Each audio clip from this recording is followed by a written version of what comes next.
front of a live studio audience at CTV's headquarters in the heart of Toronto's entertainment district. And we're celebrating the fracking end of Battlestar Galactica.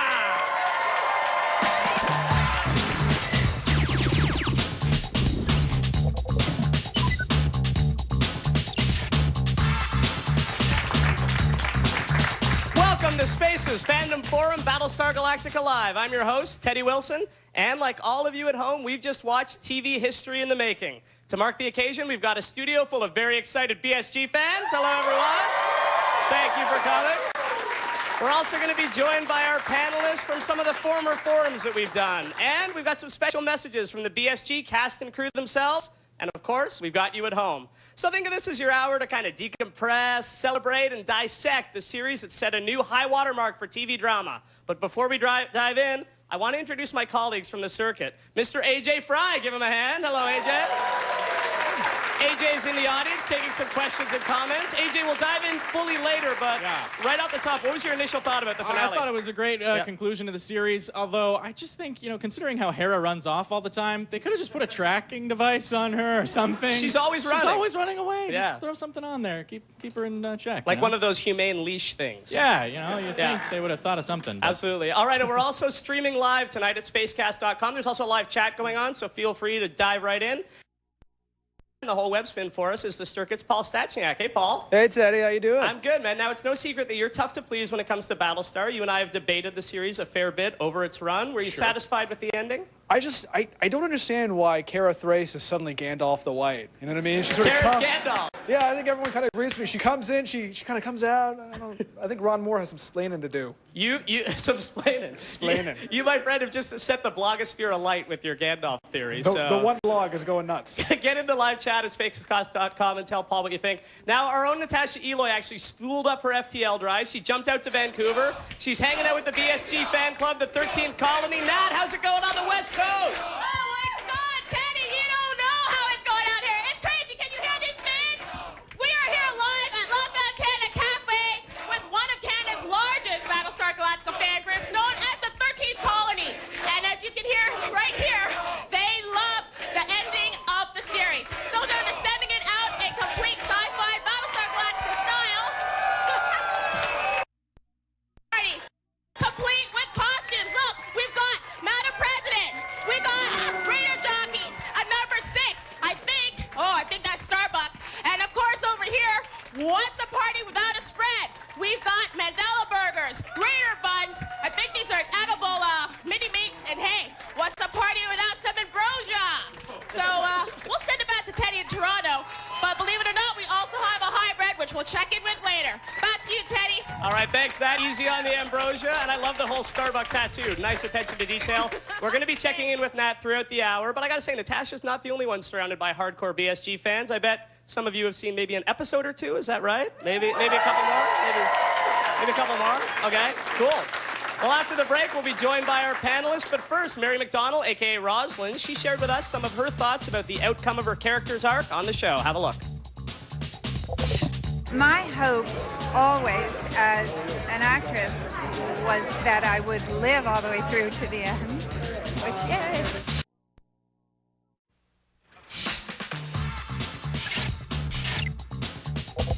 The greatest challenge in the finale was to maintain what we thought the audience, what we thought our fans were expecting. That's a lot of pressure. It's a lot of sort of, okay, here you go, this one better be good, and that was, you know, through the process. The greatest challenge was to not f it up.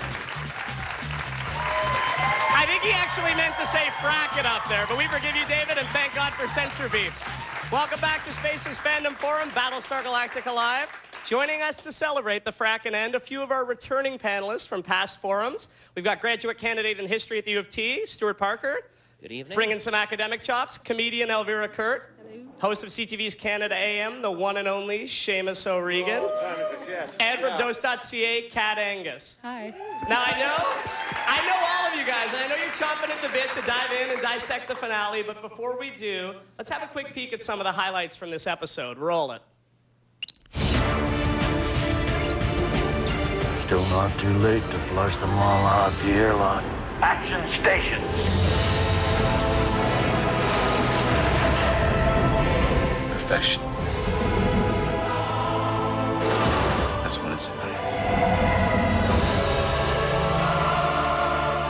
completed my journey. All of this has happened before. But the question remains, does all of this have to happen again?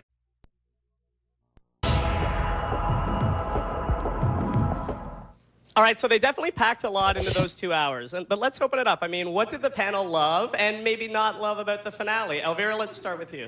For me, Teddy, this was, it was awesome. It had karma, it had resolution, right? It had flashbacks, flash way forward, and then things blew up real good. There was Cylon on Cylon violence.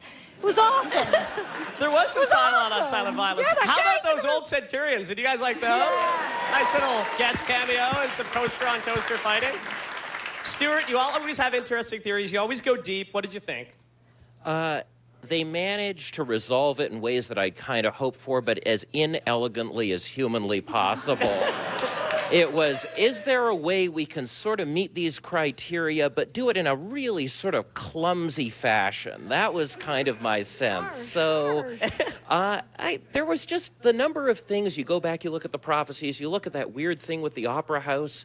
Yes, they went back to the opera house, but in some way that really did not meet our needs. What was it a metaphor for? Operas. Exactly. What did you think, man? I was still waiting for the Gold Centurion to come out. I had that action figure, but you know, thank you. And I love the way that they brought back the, especially the hopeful stuff. But you know what? Really ironic when you think about how this whole series came about, that it instirred amongst all, and it's amazing how still to the very end they paid homage to.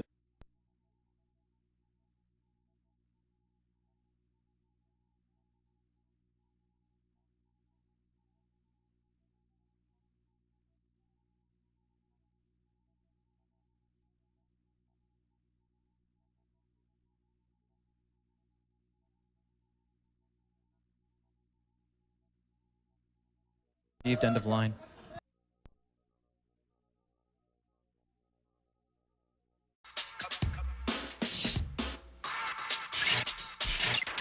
Well, I heard lots of wacky theories of who the Cylons were and who they could be, and Adamus is a Cylon, and Laura's a Cylon. Oh my God, they're all Cylons. Everyone's a Cylon. We're Cylons here on Earth. I mean, it was all this speculation, which I thought was great. All right, we were actually talking in the office about it, and a few people thought Ron Moore was the final Cylon. So there you go, Ron.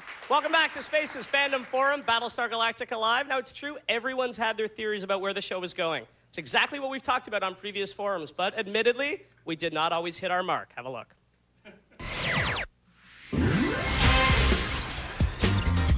I think it's going to end with 3 people left.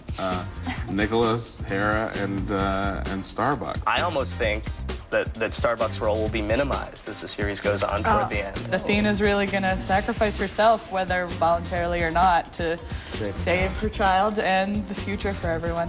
Who is the final Cylon? Theories hit me. Gaeta.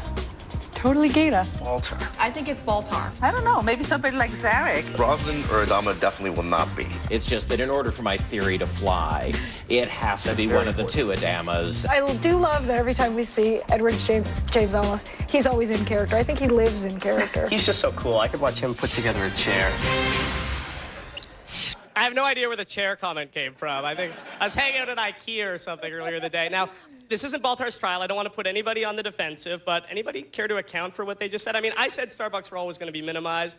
I was very wrong. Anybody else? Kat? I said Gaeta was going to be the 5th Cylon. Okay, he was there for everything. He had access to all the computers. He could have gotten all the Cylons in, and frankly, I would have liked him more if he had been the last Cylon. He did have a pivotal role, but did you hate his frackin' singing as much as I did? Oh, yeah. I thought he was angelic. And I mean, how much does that suck? Right before he gets shot, his leg stops itching. Seamus, what about you?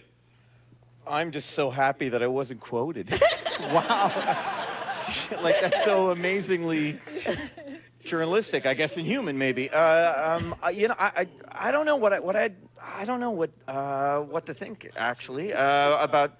I'd never thought that any theory that I could ever postulate would have anything to do with the way that this ended, and certainly that's the way that it came out for me. I mean, my God, you had me on Mormon Planet for about a year.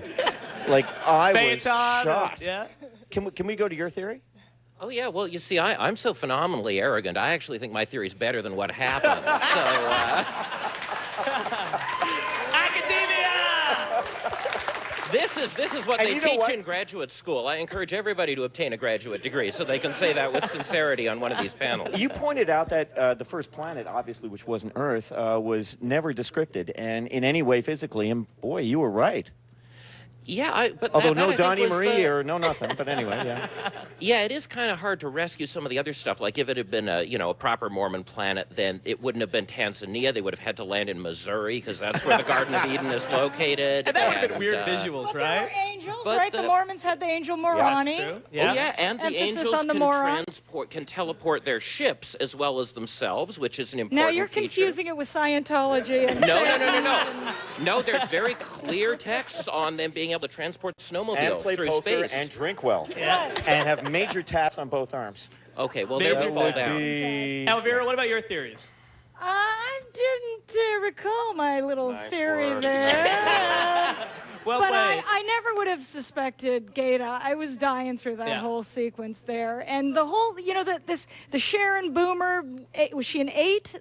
Boy, what a conflicted machine human. I mean, it gives hope for humankind that a machine could be so fracked up. Yeah, totally fracked up. And Kat, you said that Athena was going to sacrifice herself. It was kind of in reverse, right? We saw Boomer. Yeah, that's kind of a fan-wankery way to look at it. Yeah. I mean, Boomer and Athena, I guess, started off as the same person, so Boomer killing herself or dying for Hera is, I guess, sort of the same thing, but pretty much I was totally wrong. One of them. And great line about it, tell the old man I own one, and then the flashback, I did really like that. I thought that was cool. Yeah, that was... Begrudgingly. But it would have been way better if they'd flashed back to that with her assassinating Adama earlier, because that's a different owing in one thing. It would have been a short show, right? It would have been a short show. AJ Fry in the audience with another former panelist, Leanna Kersner. Hello, Leanna. Yes. How are you doing? I'm recovering. Recovering from the episode. But you had an interesting theory that Baltar was the final Cylon, but did you also not think that he was also God in some way? Why don't you explain that one for us? Well, actually, all my snarky comments in previous editions came from my theory that Ronald D. Moore has actually been just writing fan fiction for the last 4 seasons, and Baltar is his Mary Sue. Okay, so how do you feel about Baltar's new role as a sort of angel demon thing? Well, Mary Sue's, for those who don't know, are the writer inserting themselves into the story and making themselves to awesome. So let's break it down. He saves humanity and the Cylon race, 2 races, gets the hot blonde model, and lives forever. Perfect Mary Sue theory. Yeah. I think I'll start being a writer now. Baltar's doing okay. Yeah. Write yourself in. Yeah. All right, so we've proven that we're totally not a group of Nostradamus-like prophets, that's for sure. But I got to tell you, from time to time, we may have actually gotten the odd theory right. That's after the break. But first, fans weren't the only ones who got a kick out of trying to guess all the time what was coming up on this series. See you after the break. We had these theories about how Battlestar was going to end. I was already thinking if we landed on Earth and it was like Battlestar Galactica 1980, we met up with them. Remember? I was like, Stuart, what are you doing here? Capes? Nice, we should do that.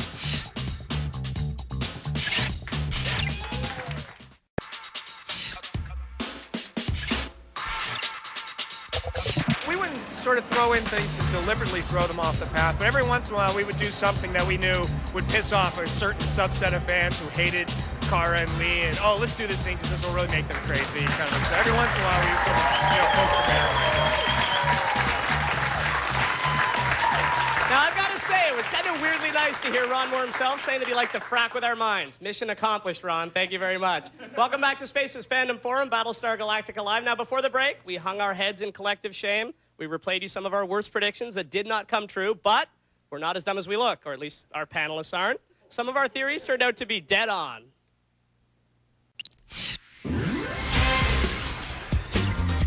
I've always assumed that there was one Cylon for each of the 12 colonies, and that the 13th meant there would be a secret one showing up. The similarities are going to overcome the differences between Cylon and human. I think that they are no longer going to see each other as monoliths, and this is going to come down to character. I think there's going to be a resistance from a Cylon resistance. I think there's going to be a human resistance. My other theory is that it's Ellen is the last Cylon. What is she? What is Starbuck? Well, she's a resurrected being if the Mormon theory is correct. I think she might be the one leader that leads the human race to Earth. Let's talk about apocalypse and end, but I mean, apocalypse doesn't really mean everything go boom, barren landscape. It means a new beginning. All right, my friends, now is our chance to revel in our collective wisdom. Stuart, let's start with you in the studio audience. When you talked about Starbuck being a resurrected being, we got spontaneous applause. Everybody else, or a lot of people, were saying she was a Cylon. So why did you call that so early? Well, it was consistent with this system that turned out to be wrong. So, in fact, it was pure luck that caused me to call it. It's very fortunate it continued to work, but, you know, this is the advantage of having kind of a flawed, incoherent show. There are pieces of all kinds of theories that can sort of predict things. Right. And anyway, I was just really pleased, especially because the fact that she could get a new Viper as part of the process of resurrection, this is really important because the three Nephites, the resurrected beings in Mormon theology, there's a scene where they teleported with their snowmobiles and ended up with new snowmobiles at a different place. And, you know, this is... I've read that scripture. This is an important property that they get new vehicles as they move through space. Stuart, can you be my PhD advisor? You make me want to go back to school. I gotta say. He can hand in pretty much anything. Right. Now, but wait, is Starbuck a pigeon? Is that what that one vision was supposed to be? I thought that was the attack of John Woo. I really thought that this was just sort of a John Woo, we're really sorry you haven't made a movie in a few years, and we thought we'd give you this pigeon. She's a bird. She's a wild animal. You can't cage her. You have to let her be free. She has to fly. Let her fly. All right, Kat Angus, you called 13 Cylons instead of 12. It gets us into Daniel number 7. Yeah, what were you thinking? Well, I'm awesome. That's what I was thinking. Well. And then they had to ruin it by just having Daniel be a throwaway line when everybody I knew thought that Daniel would turn out to be Kara's father, and apparently not. So any theories on Daniel? I mean, who, what? They were just trying to explain why they didn't have a 13th one. I guess so. Yeah. But it made your theory correct. It made me right, so go. She could Hooray. also be a transgendered resurrected being, too. I love you, Stuart Parker. I am so... you're like a cross between Cavill and a boxed Cylon. This guy's awesome. Hey, speaking of box Cylons, where was Deanna? What happened? I mean, she was back on the old planet. Yeah, so she was just chilling out there, reveling in post-apocalyptic Lucy whatever. Lawless had some Xena conferences to go to. She did. She had some cons to hit for sure. Seamus, you called early on the whole idea of Cylons and humans converging, more similarities than differences.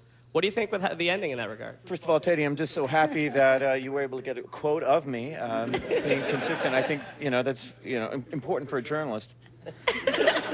It's totally contradicted my last quote of only a segment ago. Very characteristic of a journalist. But you know what? At the end of the day, there was a hint of that. I mean, I think that there was going to be a certain sense of altruism. We all hinted at it, or you know, we all kind of, I think, picked up on the hint a couple of seasons ago that this would be a hopeful ending, and you know, indeed it was. Maybe too much for some people, not for me right now. That may change. I mean, I don't know. Like right now, I mean, I've just seen this ending, and it's still fairly raw. But for me, right now, I found it incredibly satisfying. Whether or not I will feel that way after I go through every one of the seasons again, and I know I will, and come to that conclusion, I don't know. I'll have to wait. I'll have to wait and see. But right now, it being very raw, I think it was incredibly satisfying. Cool. Yeah. I mean, having a moment. I felt there were a lot of plots, kind of loose ends. He's raw. He's raw. It's raw. Okay, as I mentioned earlier, we're actually streaming live at spacecast.com as well. Also a live chat, so feel free to jump in. Paul, what's the scuttlebutt online, my friend? Okay, I got a question from you from Joan, coming from Halifax, Nova Scotia. And she says she's a big fracking fan of the show. The question goes, the God question was really never answered in this finale. It was treated more like a concept until the end of the show when Head 6 and Head Baltar referred to God as a being. When they say it's all in God's plan, he doesn't like being called that. So I still have to wonder, who is God? Who, Teddy? Who's God? A good question from Joan in Halifax. We're going to think about it over the break. Now, I got to tell you, though, a series goes from being great to truly iconic when it leaves a strong legacy and sets new high benchmarks for future shows to meet. I think we'd all agree that Battlestar has done that, and the cast themselves, they're keenly aware that they've been part of something very, very special. We'll see you after the break. I hope the legacy of Battlestar Galactica really encourages people to question the world we live in. We broke new ground, not only in the sci-fi genre, but in all dramas. I mean, this is such a classic and unique drama. It's never really been done before. You know, I hope the legacy is that really people remember it for being cutting edge and for being, for just something that was socially conscious. I think that it's such a great show that I'll be able to show my children someday, and it will be relevant for their lives. I think the show will stand up to time better than I think any TV show that I could think of.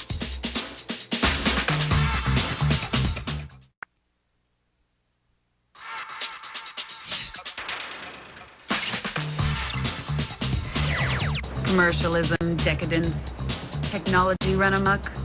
Remind you of anything? Take your pick. I missed that red dress. I tell you, I really missed that red dress. Welcome back to Space's Fandom Forum, Battlestar Galactica Live. Now, one thing that really drew viewers to this show, including me, was the way the writers seemed to come up with these plot lines that had parallels in the real world. The producers of BSG have actually said that they intended for it to kind of reflect some of the fear and uncertainty that people were feeling after 9/11. Pretty interesting. And so, panel, I mean, what were some of the real-world parallels that kind of drew you in as viewers? Were there any? For me, I mean, tons. I mean, even as a journalist, I mean, I think this is the only show on television that I've seen since 9/11 or any time that I can really remember that has really poignantly dealt with this. This is science fiction at its best. There are so many shows. I mean, Stephen Bochco even gave his hand to trying to figure out what's going on in Iraq, but nobody else has really done it in the same way that this show has. And the way that, you know, and I'm sure there are many people around here and people who are watching who've had a hard time really trying to explain Battlestar Galactica to many of their friends and explaining to them why it's so important in terms of current affairs. Look, you need that distance, and sometimes you need a few Cylons and a few laser beams going on in order for people to understand really what's going on. And I don't think any other show that I have seen has ever poignantly touched so many of the issues that I have to deal with every morning, certainly. But, you know, Guantanamo Bay, Iraq, 9/11, martial law, or even the greater interests of democracy and how we deal with security. Right. I mean, you know, these are things that we grapple with all the time, every day. This show dealt with them hands-on, unforgivingly. And they had, and fortunately, the mattress, kind of the buttress of science fiction, in order to be able to deal with it as honestly and as frankly as they did. I think it told conservative Americans why you become a suicide bomber. It told liberal Americans why you run on a theocratic presidential ticket, and it's a good idea. So I think it had some very good points on that front. And the great thing is, one of the things that made me think, okay, this is our creation myth, is if all of this has happened before and it will happen again, if we're in the same universe as the story in the show, then necessarily things must constantly happen that will almost precisely resonate with the patterns that we see in our own history. And I think that made it much more convincing than the old series Galactica 1980 of trying to interact with us in our own time. Yeah, I mean, for me, it was in season 3 when they were on New Caprica. You had suicide bombers, so-called collateral damage, which is what they call human death that wasn't intended in war. You had a lot of these, you know, human rebels with no charges against them, held in a prison, like Guantanamo. So that was, to me, the season that really kind of struck home. Elvira Kurt, I mean, anything for you guys really kind of hit a nerve? For me, something that they said in this finale here about, you know, your brain races ahead and then the technology just progresses forward, but the soul lags behind. I think that really speaks to, I mean, it really touched me here now, you know. We seem to be so focused on what the next new big shiny thing is and, you know, losing that sense of humanity. Yeah, absolutely. AJ Fry in the audience. Where are you, my friend? Back here. Oh, hey, AJ. How's it going there, Teddy? Good. How are you doing, I got Roop next to me. She's got a question for the panel. Sorry, you got your own mic. my own mic here. A comment first on the episode. I liked it. I was looking forward to the big battle scene. That was pretty much the lead up in the last episode. The rest of it for me was kind of filler. I was okay with that because they've had some filler episodes, so I was okay with the filler at the end. But I liked the battle scene, so I was happy with that. More of a comment. Going to what you guys were just talking about, and a question. If the Bush administration hadn't been elected for a second term, do you think this series would have lasted as long? That's a good one. I don't know. Panel, what do you think? Yes, I think actually would have, because I think that, you know, a lot of what had happened still resonated, and it's still resonating. We're still dealing with a lot of these issues. Barack Obama himself is still dealing with those issues, as I would imagine a President Kerry would have as well. I mean, we're still dealing with we're still dealing with issues of how do we handle security, how do we handle democracy. Those things are still resonating very much with us. I think it would have. Absolutely. There's also the fact that it was a great soap opera. I mean, I think that's the reason it probably really would have gone on. It had these two levels, and it was so accessible, you know, both as a political statement and a statement on, you know, But also, society. I think we do miss the fact that some of this is a commentary from the other perspective. The fact that the presidential candidate is running this regime that is co-governing with the military and co-governing with the church and is making that sympathetic. So I don't think it's just some sort of, you know, liberal commentary on the Bush administration. That we are seeing the other side there, and I think that creative things could have been done regardless of who became Not only that, president. but Teddy, you alluded to it earlier. When they were on New Caprica, you rationalized with a suicide bomber. How it was pretty heavy, that's heavy beyond, and we followed them through that in short order. But I mean, and albeit, you know, it resonated. It certainly resonated with me and a lot of other people. And this was very powerful. You know what? I'd say it was unprecedented in sci-fi. So I mean, it's no question they tackled a lot of weighty issues with real-world relevance in the show. But check this out. Earlier in the week, the cast and creators of BSG were actually invited to speak at the United Nations. We went down there to check it out. Have a look.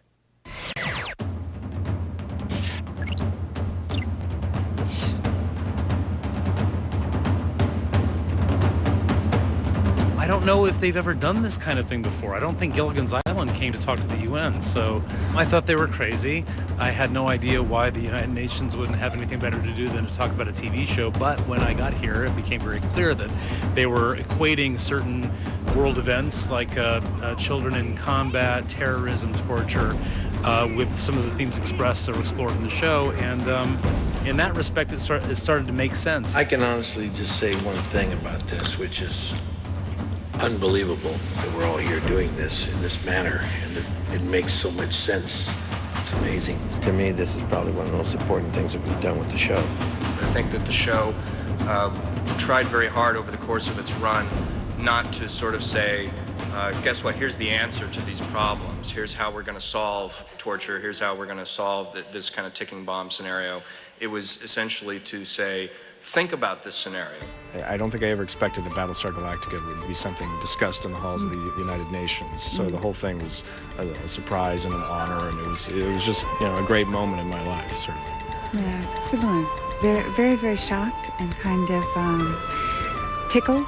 Well, the UN has done a fair amount of outreach in the past, but never, as far as I know, where you have this kind of joining together of popular culture with the norms and standards of the organization. There's only one race, and that's what the show brought out. That is the human race, period. So say we all. So say we all. So say we all. So say we all.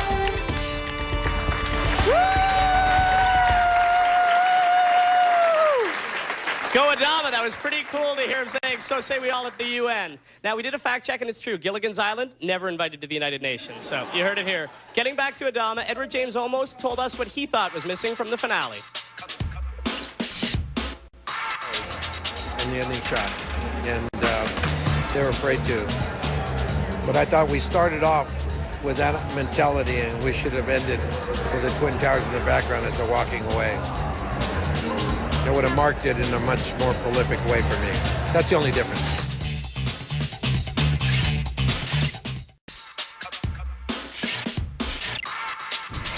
I am proud of the fact that I got to be the originator of a character on something as iconic as Battlestar Galactica. I'm just proud of being part of something that was so, you know, not only critically well received, but just that has made an impact. I'm proud of what it says. I'm very proud of my work in it. You know, it's not often that you do a show and you talk to people about it and you can say from the bottom of your heart to see it. Michael Hogan! Welcome back to Spaces, Fandom Forum, Battlestar Galactica Live. Now, it goes without saying, BSG has become a huge hit. I often actually refer to it as the ultimate gateway show because there are so many fans of it who haven't traditionally been into science fiction. So for me, that's its real mark of success. All of you, why do you think the show has struck a nerve, maybe with people who haven't been open to the genre before? I think it's really interesting. I mean, the last sci-fi show I was really into was Farscape, and if you think robots are difficult to describe to somebody, try imagining the scariest Jim Henson Muppets you've ever seen in your life.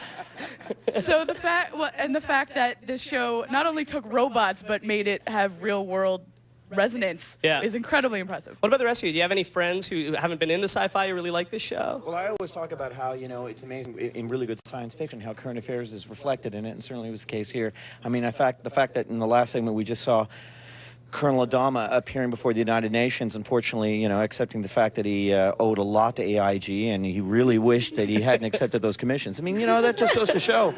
This is where it comes to. Look, if really good science fiction, once again, and I said it before, reflects what's going on in the world right now, this show did it, bar none, better than any I have seen in a long time. Yeah. And it had characters you could identify with, right? I mean, there was, in each season, I was like, oh, that's who I am. Oh, no. So, I mean, I was really drawn in, and I think that, when I watched at home, I was watching beside someone who started watching grudgingly, right? It was what we watched before we went back to the Food Channel, or you know what I mean? And did they say, oh, they're spaceships? Right, yeah, and then all of a sudden it's like, they don't look like robots. No, that's the beauty of the show. They're Mormons. Look at six.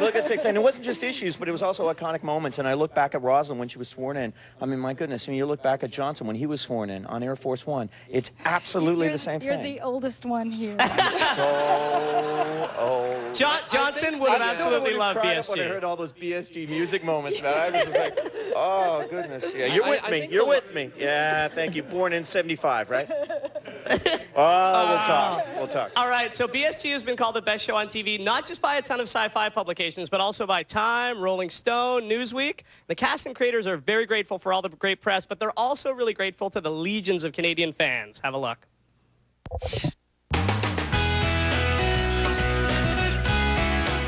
I'd like to particularly thank all the Canadian fans of Battlestar Galactica, like the 13th Colony. Canada has really been the home for this series in a very literal way.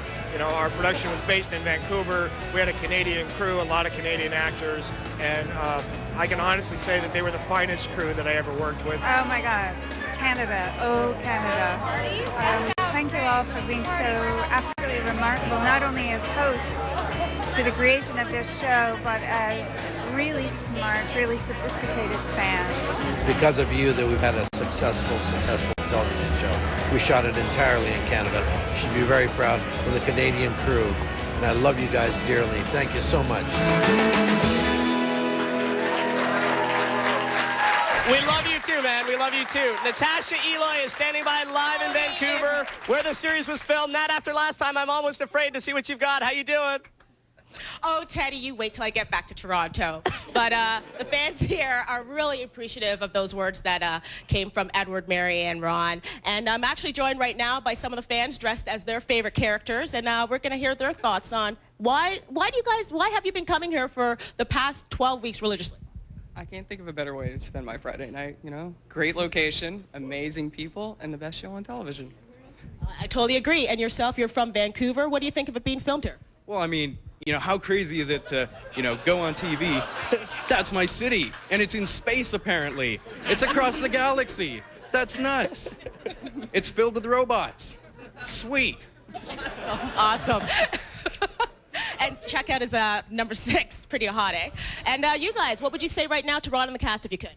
Thank you so much for creating such a great show that really appeals to hardcore science fiction fans as well as general TV viewing audiences. And the cast did a commendable job. They're just old and new, just wonderful, amazing work. Oh, and guess what? I think the hybrid finally has something to say. What's that, hybrid? Jumping back to you in Toronto, Teddy. Excellent job. Excellent job. Now, I got to say, I think Vancouver has Toronto beat on costumes. Toronto, let's give Vancouver a big hand. They brought it out. They totally brought it out. They love you. They love you guys. Okay, now that the series finished, a lot of us are kind of left with that what next feeling. But I got to tell you, some fans have already made their own BSG mark on the world. And personally, I think Jonathan Mann of Berkeley, California, speaks for us all. Oh, I love Battlestar Galactica, and I love Battlestar Galactica, oh Galactica, oh I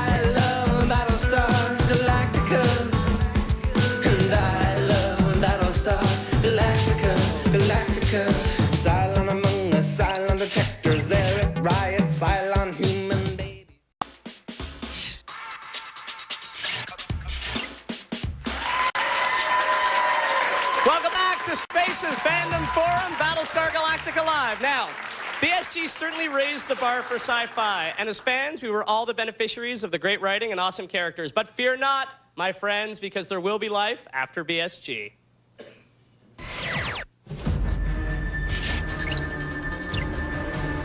Caprica is a very different show. Caprica is a standalone piece. You really don't have to watch Galactica in order to enjoy it. Caprica is the story of two families who, like the families in a show like Dallas, find themselves at the epicenter of an industrial battle. In this case, the industry is not oil, but artificial intelligence. And for fans of Battlestar Galactica, it'll soon be apparent that that artificial intelligence is the springboard for what will one day become the Cylons. So the relationship to Battlestar is very tangential, but it's still very real and very much a part of the mythos. And yet, it's a show that if you've never seen Battlestar Galactica, will be completely accessible and I think really entertaining and compelling. And I'm very, very pumped to say that Space will be bringing you Caprica this coming January, so look out for it. And for fans who've always wondered what those frackin' Cylons were thinking this whole time, we'll also be bringing you The Plan. Michael Hogan, Ron Moore, and Edward James Olmos, they shed a little bit of light on the story. Have a look.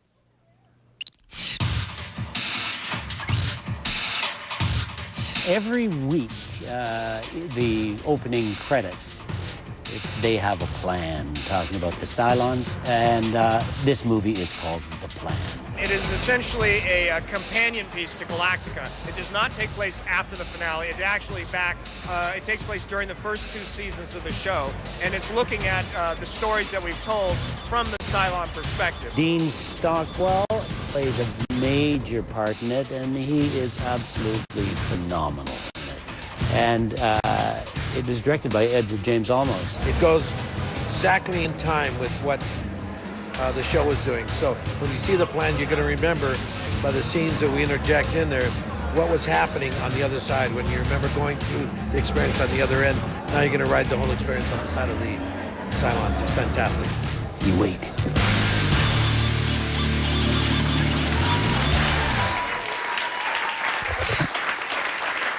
All right, I'm definitely geared up for a few more space soaps. Panel, Kat, are you looking forward to these shows? Well, Caprica, I guess, I've been lying awake at night wondering when Eric Stoltz is coming back. Thank goodness. He's back from the 80s. Woo! No kind of wonderful, Teddy. No kind of wonderful. Are you guys excited about The Plan and Caprica? I mean, you've got the Cylon perspective. You've got a prequel series. It's pretty cool. I'm excited about Caprica because, you know, the biggest problem I think with Battlestar Galactica is when you ask somebody, or when somebody asked you what's your favorite show and you looked at them and said Battlestar Galactica, it is the least accessible word, Battlestar. So, I mean, Caprica, the only way you could make it any better is if you called it like Desperate Caprica or something. Right. Like that may resonate. I think that the idea of, you know... Corner Caprica. Exactly. Yeah, CSI Caprica. I think what we're going to end up talking about here is artificial intelligence, something that we dealt with The Matrix and many other parts of science fiction. I think it's going to be really interesting. Yeah. I am looking forward to the Caprica Fandom Forum, Teddy. I already have some theories for that one. You got some theories? The show hasn't even aired yet. All right, let's go back out to Vancouver. We're going to Natasha Eloy with the 13th Colony Fan Club one last time. Nat, are they pumped about the new shows? Oh my gosh, how pumped are they about this new show? How pumped are you about Caprica? I think that says it all, don't you say? So here we are with John, who's actually the owner of La Fontana and the guy that allowed them to come every week to see BSG. What do you think of Caprica? Caprica, can't wait to have it here. As soon as it comes out on DVD, viewing party right at La Fontana. Oh, they already set it up. And you guys, are you psyched for a Caprica? Oh, I'm really excited. Excellent. Well, let's raise a glass to Caprica and The Plan. Even though BSG is over, I don't think the franchise is. So what do we say, guys? So say we all! So say we all! I raise a glass to that. Back to you, Teddy, in Toronto. All right, thanks a lot, Matt. Spool up your FTL drive again. Travel safe back home. All right, so that's it from all of us here at CTV headquarters. But before we do, any other kind of final thoughts on the finale? I mean, some of us loved it, some of us weren't so sure. But if you had to have a final thought about this great series, what would it be? Cavill deserved so much better. He died in about half a second. I expected him to go out guns blazing and Adama shooting him in the head, and instead he kills himself in a moment that I almost missed. Did anybody else get that? Why did he kill himself? Well, it was all over for him. Do you know whose end I totally loved? Tori's snap of the neck. It was so awesome. It was such a pretty neck, though. It was such a pretty neck. I think one of the advantages of having a show where all kinds of different theories work at different times is ultimately your final episode can't tie it all together because different people have different ways of making sense of the show. And I think that with or without the finale, the show had extraordinary moments. There are moments where you think, this is Julian Jaynes on the origin of consciousness. Another moment, this is Mormonism. This is some theory about robots. This is some sci-fi theory about the origin of African people. It's all over the map. And as it should be. The more endings, the more ways people can interpret it. It ended on a high. It ended on its own terms. That's what I'm happy about. And they went out iconic. on a high note. I got to cut you off there. That's it from us, live here at CTV's headquarters in Toronto. We'd like to thank all of our panelists. Guys, did you have fun again? Thank them all for joining us again, guys. Thank you for being here. And a huge thanks to everybody in the studio audience, both here, out in Vancouver.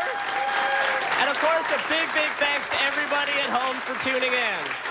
Now, we're going to leave you with some final thoughts from the cast and creators of Battlestar Galactica. I mean, it's been one heck of a ride, I have to say. One heck of a frackin' ride. And for the last time, good night, and so say we all. So say we all. So say we all. So say we all. So say we all.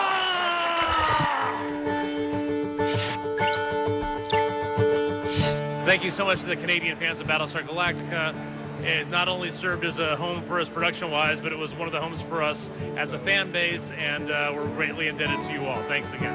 I would like to say thank you to all of you that have taken the journey and the ride, especially to those that started at the very beginning and now find yourselves looking at the very end, and like myself, feeling very emotional to the understanding of what the journey was all about. I am very grateful and very appreciative of all the people that worked on this show through all the years of the series. And I want to particularly thank all the fans who have stuck with us through thin and through thick. And thank you, and I hope you enjoyed the finale.